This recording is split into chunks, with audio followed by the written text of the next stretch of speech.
welcome to the Sanctuary, a safe space to speak from the heart. I'm your host, Israel, and my guest today is Mehret. Biruk. Someone has made me understand, or actually opened my eyes to a lot of things that has kind of been at the back of my mind, but reading it almost every week, it makes sense, especially when you live in a place that's full of nature like this, just trees outside, but I get to live on this thing. So, thank you so much for coming to the sanctuary today, and let's just get right into it.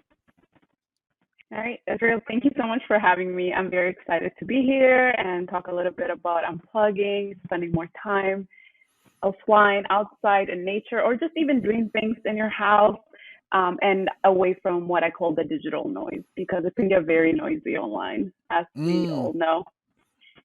it can. So I subscribe to is a weird thing, is a newsletter about newsletters. And I think it's called the sample. So it just sends you a couple of newsletters and you just read a bit of it. And I think the one that I first got was Demons Hit Fresh Air. The title was just like, okay, I need to read this. And then you read it, and then I just went down this rabbit hole, and then I went to making your phone into a dumb phone. I was like, okay, I need to know more about this person. How did this whole unplugging journey start for you?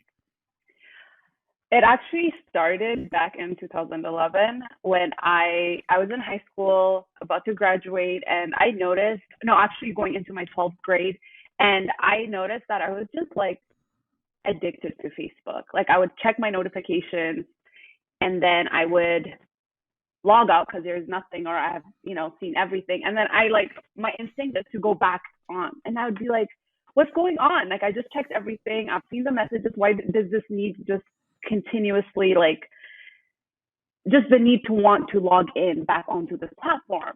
So I was like, okay, this is not good. So I deleted Facebook back in 2011. But then I ended up getting like Instagram and then like Snapchat, Tumblr, Instagram. I think I did say Instagram. But I was back on all these platforms because that was the thing to do. I was starting school in like a new city, meeting people, all that. But I just always kept that in mind that there was something very addictive about these platforms. And I did not like how I had no control over how addicted I Mm. I felt. So in 2013, I deleted everything except for Twitter. Twitter and I had a very long history of, I really like that platform, especially before. I think now it's a bit crazy, but Twitter was a lot of fun back in like 2015, maybe even Mm. a bit earlier. Mm. But in 2017, I was like, you know what? I can't do this. Like it never got better. It actually got worse. Whoa. Um, and then, so I was just like, you know what, I'm done. So I deleted Twitter, sorry. And then I was off,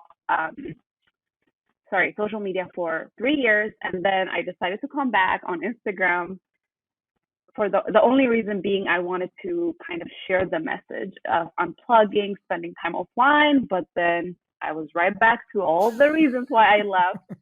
And then after a few months, I was like, you know what? No, no, no, can't be here. It's not for me.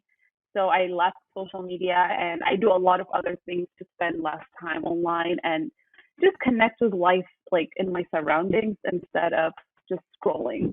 Like Mm. there's just something that's very like isolating or just not real about scrolling versus just being engaged in the real world. So that's a long way of saying how my journey started.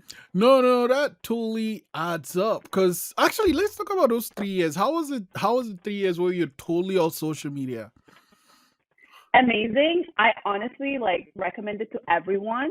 You should see what it feels like for you. Like I know there's like that fear of missing out and then being away for so long and people forgetting about you. I get it, but I think it's a worthwhile payoff to find out your relationship with social media. But for me, it was amazing. So I would Mm. say the first thing I really noticed was how much the thought to share what I was doing was so prevalent. Because once the social media was removed, I'd be like, Mm. yeah, I'd be like, let me take a picture of this. And I'm like, why? Or like, I'd be like, let's say, like, make a plan with friends or whatever to go do something. And I'm thinking, okay, like, I'm gonna dress up this way, or like maybe I can take picture here, maybe, and then I'd be like, wait a minute, there's no, and I'm like, wow, like that was just like such a natural thought process before because you have a space to share it. So Mm, I would say that took like a year to go away. It was crazy. Like I would be listening to music and wanting to share like a lyrics that I really liked, or like watching something and being like, oh, I want to share this, and it just keeps coming back. But then after a year, I think I was completely cleansed. Like that process was done, and I was just like, life became normal without social media. Like mm, it was just normal. Like I just didn't have social media. Sometimes people do ask me, and I'll be like, no, but I can give you my number. Um, but yeah, it was great. I loved it. What else? So yeah, like and then I just kind of like, unless people were telling me about themselves and their life, I mm, didn't know. You're like, my world became smaller. My opinions got smaller.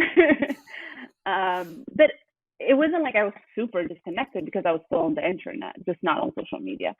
So three mm, years without social media was great. And that's why after coming back to Instagram, I went back because I knew that I enjoyed that way more than I enjoyed being on Instagram. And that's why I say try it, see for yourself, see if you like mm, it or not. Because now when I'm like off social media, it's because I know from my experience that I do want to be off social media, not because it's supposed to be good for me. mm. Um, yeah, That's another thing I actually love about your newsletter, and it's not saying do this. It's saying this is what I do, and it might work for you if you try. Just check it out.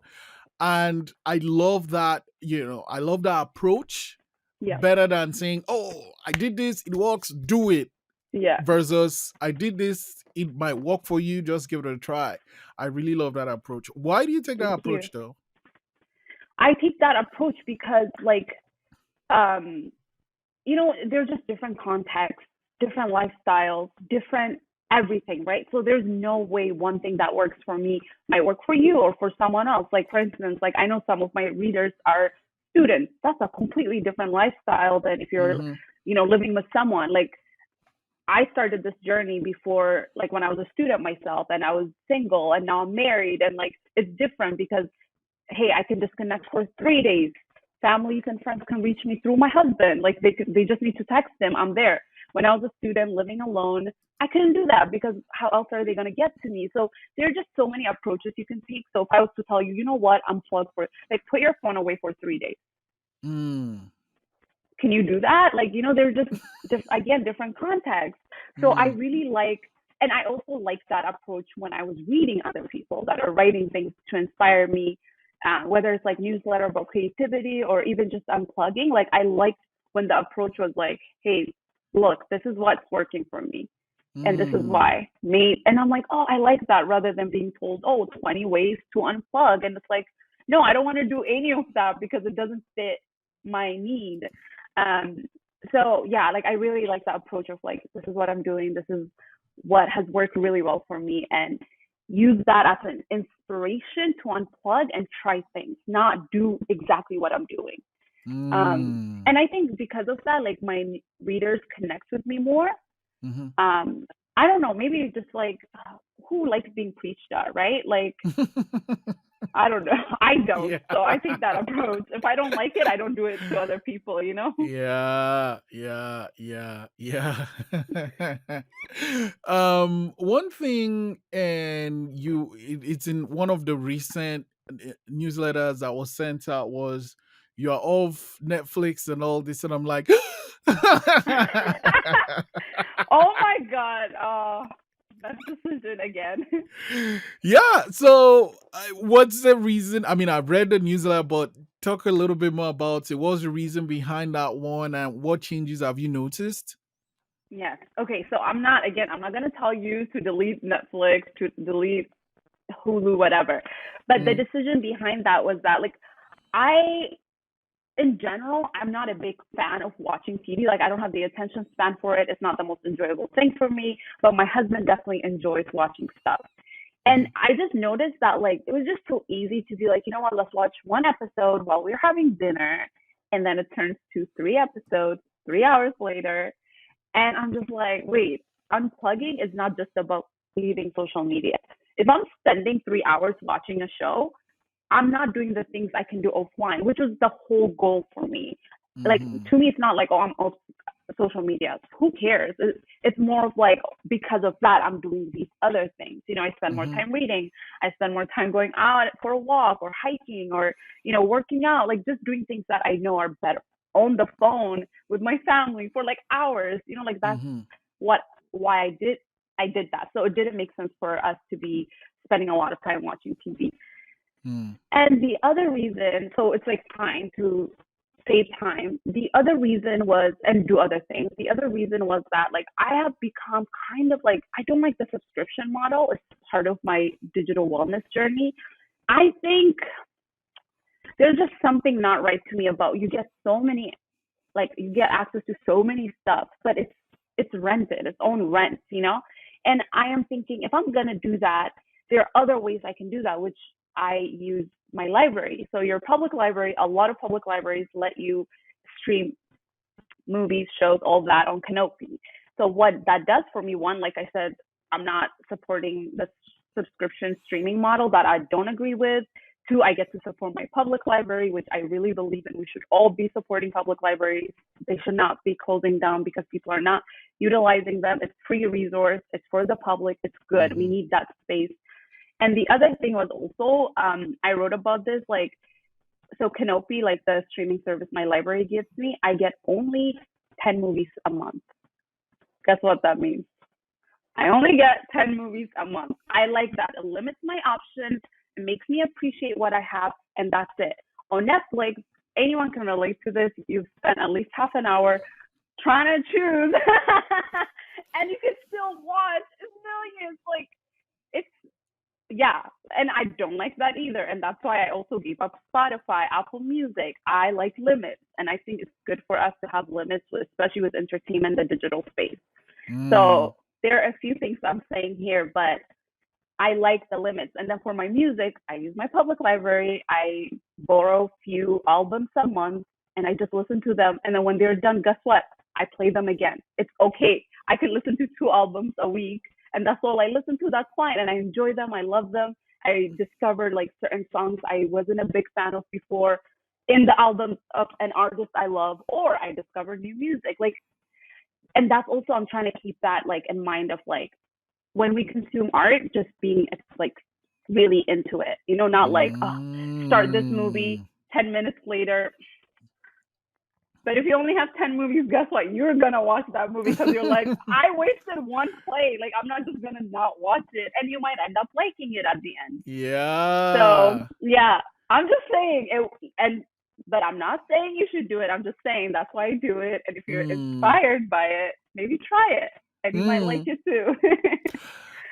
You mentioned the subscription thing, and I like when you own a business, if Hmm. you can get people to subscribe to anything, you're made. Cause Yes.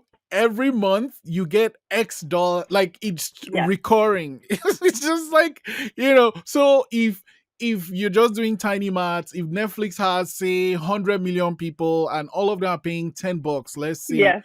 that's a billion every month just recurring. But that's not where it stops, right? Because before, if you had a TV, you had access to like all these different channels. Yep. But now you have to get Netflix and HBO Max Yep. and Paramount Plus and Peacock, and each of those and Disney Yes. Plus, and it's like, Yep. so now I'm paying, I don't know, $60, whatever, just to nah. Yes. And the other thing about having multiple choices is you freeze. What am I gonna watch? Mhm. You get there.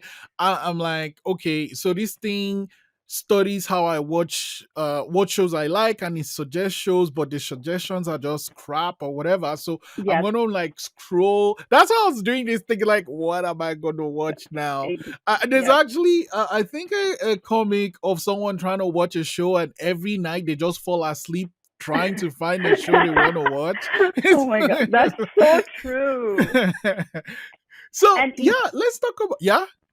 I just wanted to add this thing. A comedian who talked about how when Friends, the TV show, was first like on TV, it took people 10 years to watch it. It took me like 6 months to watch Friends. And I was like, it's just such a crazy time frame. And it just made me realize, like, wow, how nice it is to anticipate something once a week and maybe watch it with your family or friends instead of this like binge watching 10 episodes a day. So, like, that, I was like, wow, can you imagine taking you 10 years to watch a show? Who Mm. experiences that anymore? Like, it just feels more intimate. Like, there's something about dedicating that much of like that experience being part of your life instead of like you watch it in 3 months and then it's like gone from memory Mm. and you're Mm. chasing more of that. I Yeah, don't know, yeah. but anyway, we can move on now. I just wanted to share that. So, I mean, you mentioned some of the things you do when you are offline, like Hmm. hiking, checking out nature, walking out, things like that. Um, but do you ever like miss going online? That is such a good question. I don't. I have never unplugged for a certain period of time or like blocked things on my stuff and been like, I really wish I can be on Reddit right now. Like, I've never felt that. Or even like, like I always say, like, if you're like thinking like, oh, I should go for a walk or I should go work out, Mm, like 99.9% of the time, you're not going to regret, like, why did I go on that walk? Why did I go work out? It's always when you don't do it and you're like, I could have just went, like, because you waste the time. mm-hmm, I don't miss it. I really don't. mm, I know what I am missing out on. Like, don't get me wrong. I know what I'm sacrificing by not being on social media. A lot of people throughout my life, especially because I was moving like for school, moving back and forth, like mm, moving to a whole different country. I know I missed out on a lot of connections I could have maintained on social media. mm, But I don't miss social media. I don't even miss not having that. I just know life would be different for me and I would have access to more people if I mm, was on those platforms. mm-hmm, But it's just so worth it to me to just live. Like, I don't know how else to explain it. To just mm, be in the moment, to just do things and not feel like I need to share it and get validation from like these groups of people that really like don't really like. It's like, the whole thing, like your real friends are like the friends who would show up if you're at the hospital and like they would call you, right? Like, not the person who likes your photos. And let me tell you, when I got back on Instagram, I followed a bunch of people from like high school and like a bunch of people who were doing like the digital wellness thing. And like you like and comment and you think you're so connected and you are in a way. But when I left, it just like dead. Like there was nothing. Like maybe one person I still talk to, Christina, and that's because like we were texting back and forth even when we were on Instagram. Anything that was maintained on Instagram is gone, which also kind mm, of tells you like, what if the internet went out tomorrow, or Instagram just, I don't know, like just decided, we're shutting down. mm-hmm, Those people will most likely be gone. Like, so if you're not sustaining it elsewhere, like it's just a very like one, I don't even know what the word is. So I don't I don't miss it. I really don't. Like mm, I don't miss it. I really don't. Like I really wish I could. I'm trying to think what I missed. Like I'm just sad that I wasted a lot of my time when I was younger on those platforms. Like mm. I really wish I did more things. I really wish there was more things to do for me. And I really wish that I spent less time online. Like that's all. I don't want to go back. I don't miss it. Mm. So another thing I love about your approach is where you also kind of give options. So like people like myself that I need my phone. There was one of your posts that talked about apps that you can use on your phone that actually reduces how you use your phone. Do you want to share a bit about that? Yes. So apps. So there are like there's screen time, or I don't know what it is on Androids that track how long you've spent on your phone. Or you mean like to block your Yeah. stuff? Okay. Yeah. So I use iPhone, so I can only speak confidently for iPhone users, but there's like identical system for Android users as well. So on iPhone, there's this thing called screen time, and it's basically Apple released it to allow parents to control what apps their kids go on for how long. So you can set time on it so it blocks you after like 8 p.m. Like it blocks Mm. all apps. Or you can download apps. So if you're a parent and you don't want your kids downloading certain apps, you can use that. So how I use it is I get someone, and I've gotten a lot of people like my dad, my husband, my mother-in-law to put in like the screen time password. And then I block Safari. There's no Google, there's no browsing, there's no search on my phone. So this is the dumb smartphone you were mentioning in the beginning. Yeah. And then I can download apps. So I'm never like, okay, I can't browse Reddit, but I can download the Reddit app and then be on Reddit. There's none of that. Mm. So, and then I have very few apps. Like I have my banking app, I have Uber, I have like stuff that you can't really waste time on. Like it's a tool. And then Mm. I can call, I can text, I can FaceTime, I can that's about it. I have my notes app. I love it. I take notes. It has my grocery list. It has my to-do list. Mm. But there's nothing else. And that approach works really well. I don't know about the internet. I still haven't figured it out. But if it's there, I am there. Like there is no, like it's so weird to me. I can spend a whole week just doing things like, and then Reddit is there or the internet, and then somehow I find myself, it's been 2 hours. What is it so addictive about these platforms? Like I know, like I get part of it. Like it's like everybody's online, so you Mm. want to be there, you want to hear what's happening. But I think it's more than that, and we do know like they make these platforms very addictive psychologically. A lot of methods that are used, like how notifications are red. Why? Because we pay attention to red. That's why traffic lights are red, because guess what? When you need to stop, you want a color that really says stop. Mm-hmm. And then for notifications, they want a color that says look at me, pay attention to me. But I am losing my train of thought. Oh yeah, so my iPhone is, I call it a dumb smartphone.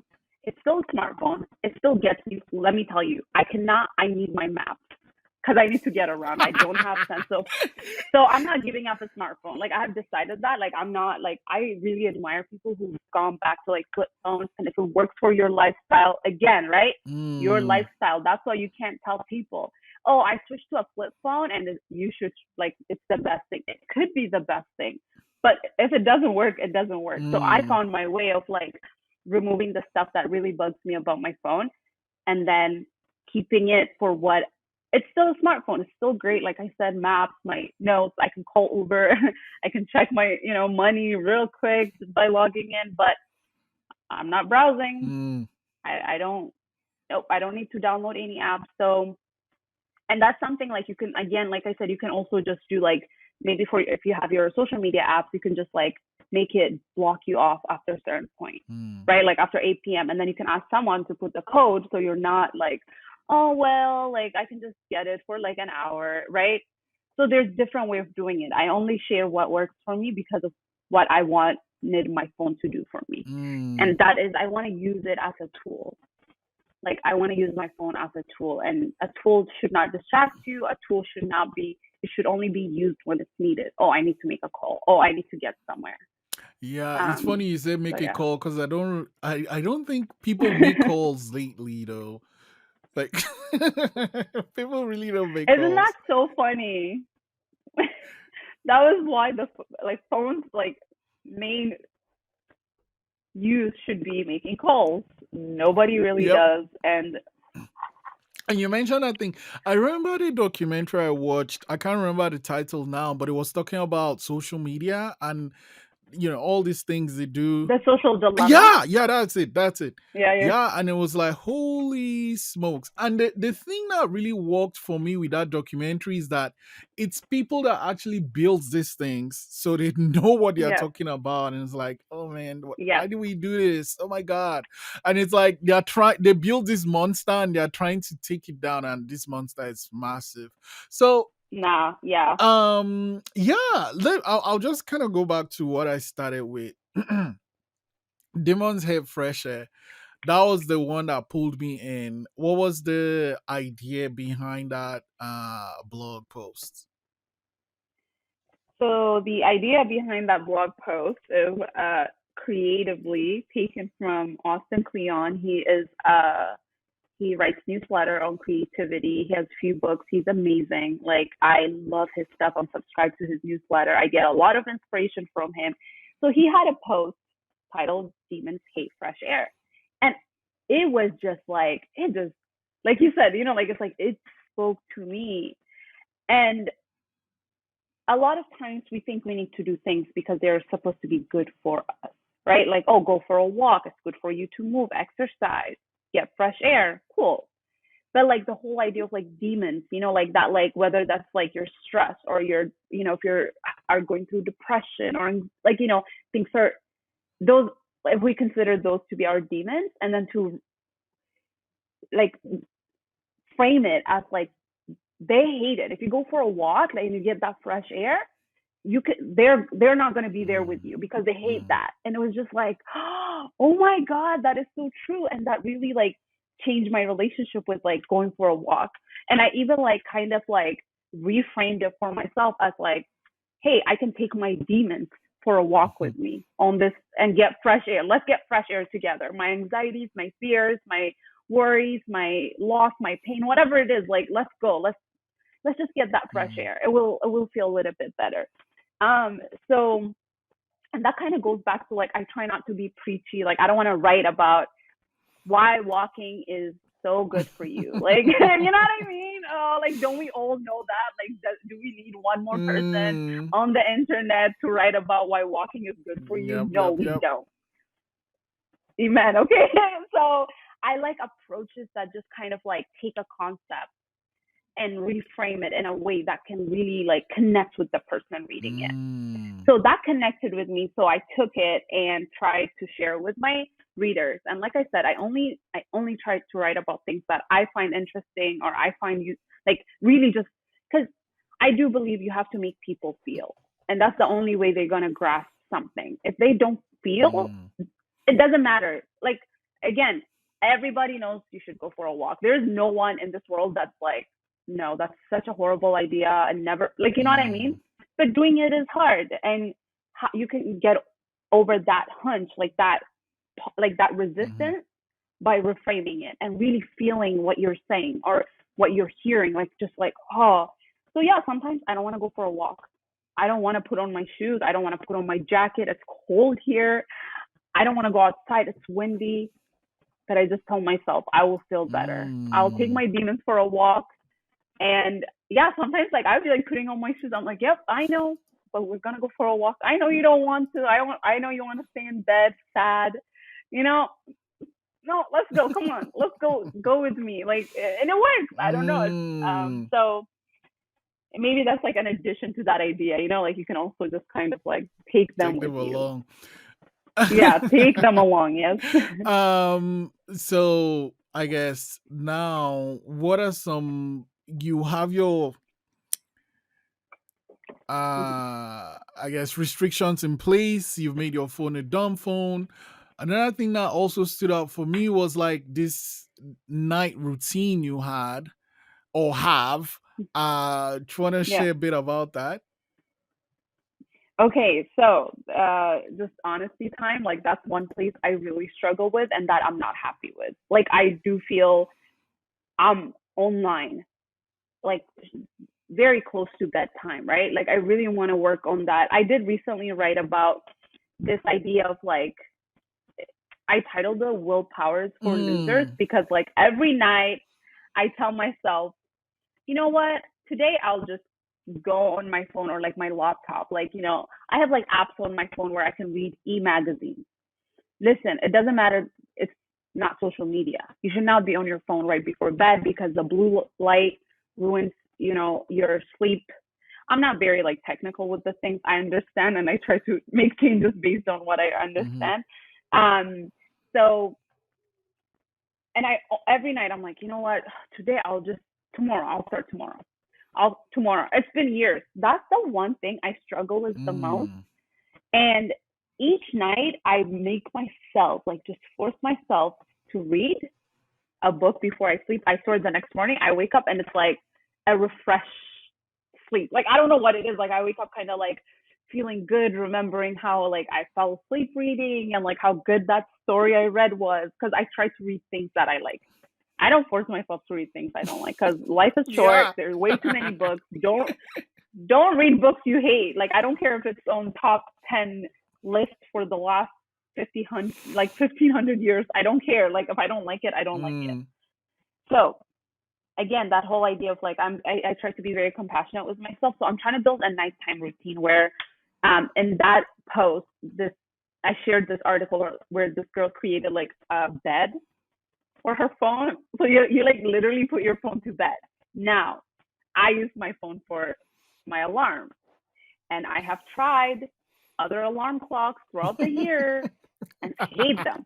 They don't work. You set them, and then you're like, no, next, tomorrow I want to wake up 10 minutes early, Mm. and like setting them up, it's too much work. Like, so I need to figure it out. I know some people do.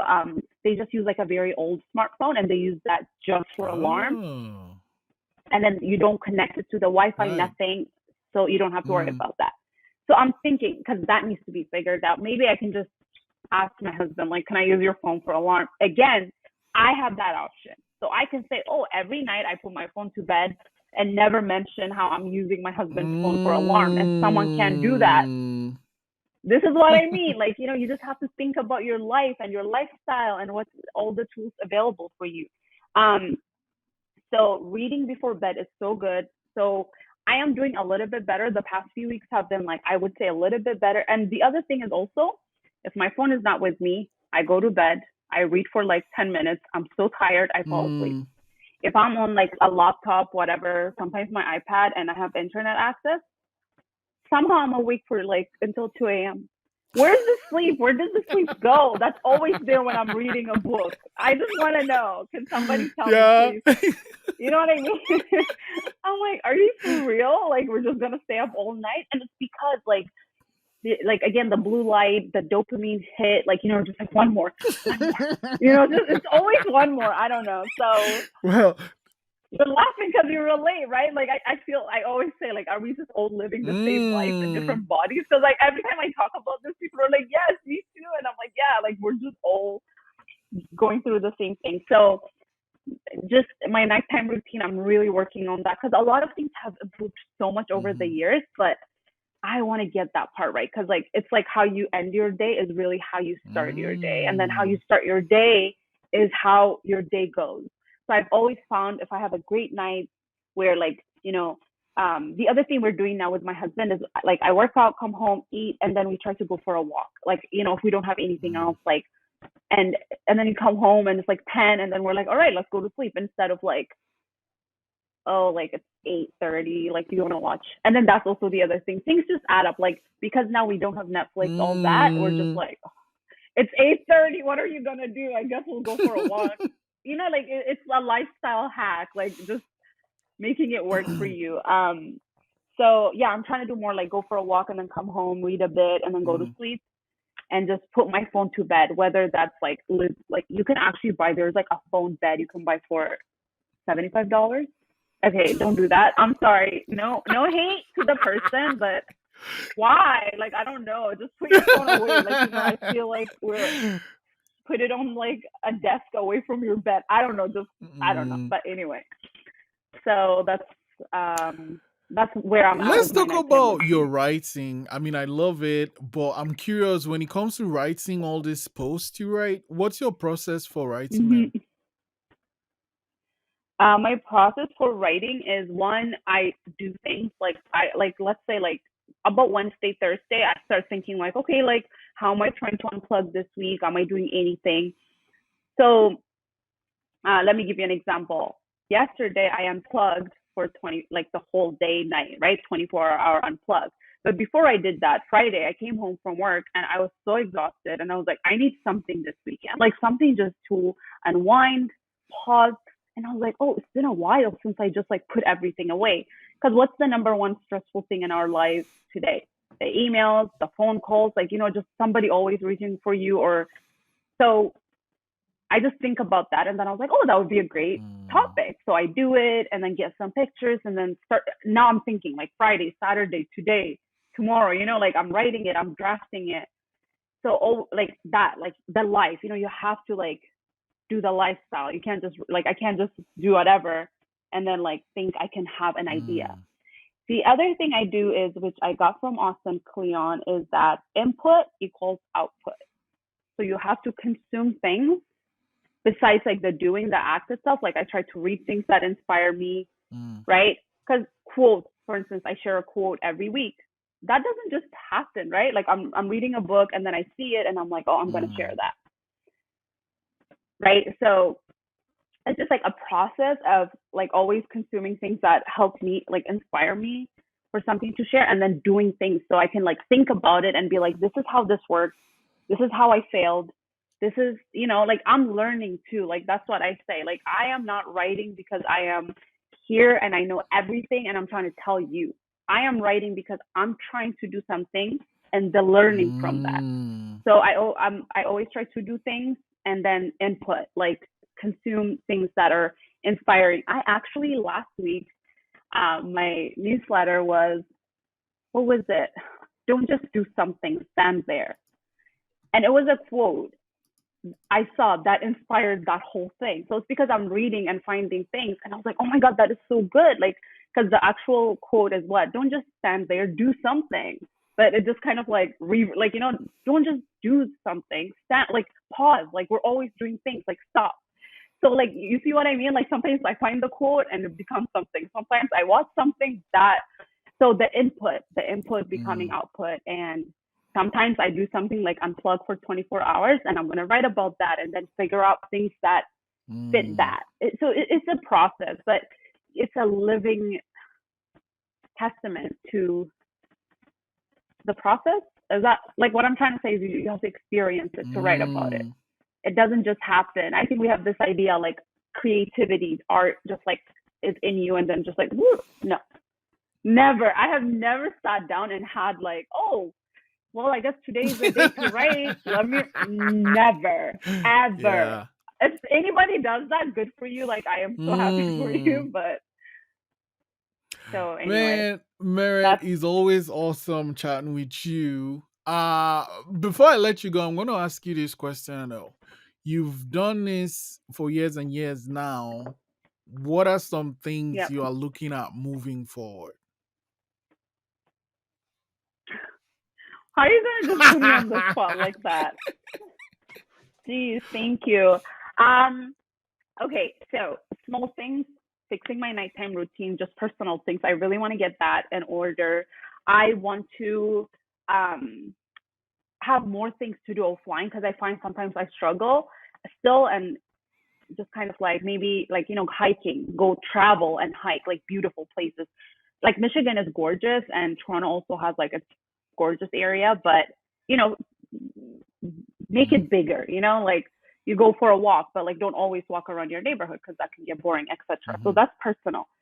In terms of my creative process, writing, like I I legit like have this desire. I like to live a revolutionary life and start that like revolutionary movement. I'm not trying to get people to delete social media. I'm not trying to get people to, switch to a flip phone, but I really want to start something where people just want to be offline. That's it.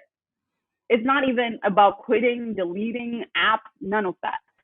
There is the offline world that is so beautiful, that is so just so much more fulfilling, and I want to start that Mm. like thing. And I think my newsletter does that. Like if somebody reads something like you and then just like, ooh, I love this, I'm gonna try Mm. it. That's it. But I wanted to just kind of like, because there's a lot of like unplug, you know, delete social media conversation. No, I want us to focus on like be offline. So I really want to get that message out there, grow my readership, not because I want the subscribers. Trust me, I don't, but because I believe in this message. I am so tired of like Silicon Valley and the digital platforms manipulating us, taking away our humanity for Mm. profit. Like that doesn't come to my pocket. Like no one, you know what I mean? Because Instagram is making billions of dollars, Facebook is just making billions of dollars on our attention, and I want people to kind of feel empowered and just say no, like Mm. fight against that. I also like I do like freelance workshop with youth, like young people, because that's kind of like my background Mm. professionally. So I want to like do more of those workshops and really empower the Mm, young people, like the youth, like because they are the most impacted. Like they're not okay. Like they are not okay. Like you can't not spend like 10 hours a day on your phone yeah. and be okay. Just physically, mentally, spiritually, like so I'm really trying to like do more of that and get even if they like a 15-year-old high school student, like the first time he heard that concept was like on my workshop, and it just gets that thinking going, right? Like, oh yeah, I've never thought about how much this affects me.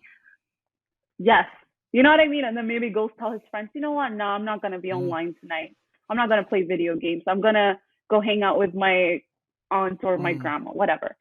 So like this kind of like doing that like work, like I like community movements, and that thing, getting people empowered and just let's fight. Like, and it's simple. We don't need anything. Just unplug. Just stop. Just like you don't need special skills. You don't need to what you don't mhm. need anything. Just unplug. Just pause and then go find the people. So and continue my writing. I think my newsletter is like I love that I get to have that space. So there are a lot of things in the works, my personal writing, the workshops. So Wow. I don't know, No, we'll I'm see. saying, So I like the newsletter is just a wonderful foundation to build all these things you're doing, and I'm always looking forward to the yes, next one that comes into my email. So, Merit, first off, thanks for thank you. opening my eyes. It's like the reason why you get that reaction is because subconsciously we kind of feel that way, and when someone shines the light at you, it's like, look at this thing, and you're like, holy man, yeah, there's something here. And so that's what your newsletter does for me personally. I can speak for myself. So I'm sure it does for some of your other readers too. Now for that, I just want to say thank you for sharing that, and thank you for all the awesome things you Thank you. do with the workshops for the kids. And also thanks for coming to the sanctuary today. Thank you so much for having me. Like our conversations always are great, and you ask so like thoughtful questions that things I didn't even think about. So thank you so much for having me, and I'm just very appreciative of the platform, and I hope your listeners also get something out of this. I will share it so just whoever comes across this will get something out of it. And again, thank you so much. This was very enjoyable.